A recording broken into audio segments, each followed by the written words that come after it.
নাটোরে জমি নিয়ে বিরোধে গরম পানিতে ঝলসে দেওয়া শাহনাজ নামের এক নারী সেনাবাহিনীর সহায়তায় উন্নত চিকিৎসা শেষে সুস্থ হয়ে বাড়ি ফিরেছেন।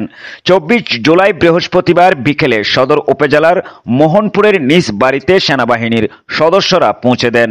এর আগে গত 15 জুলাই সেনা প্রধানের সরাসরি নির্দেশনায় গরম পানিতে ঝলসে যাওয়া শাহনাজ বেগমকে তার নিজ বাসা থেকে বগুড়া সিএমএস সামরিক হাসপাতালে স্থানান্তর করে বিনামূল্যে চিকিৎসার জন্য পাঠানো হয়।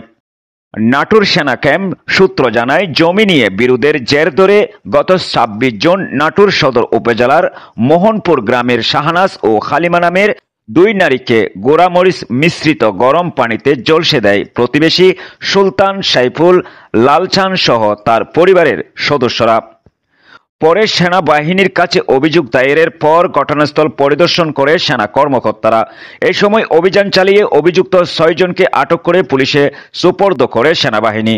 কিন্তু ঘটনার পর থেকে ঝলসে যাওয়া গৃহবধূ শাহনাজ বেগমের চিকিৎসার জন্য পরিবার 2,80,000 টাকা খরচ করলেও পুরোপুরিভাবে সুস্থ হয়ে ওঠেনি।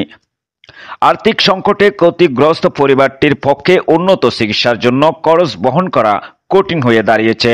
পরে নির্যাতিত পরিবারের কথা শুনে সেনা প্রধান শাহনাজকে সিএমএসে চিকিৎসার জন্য নির্দেশ দেন।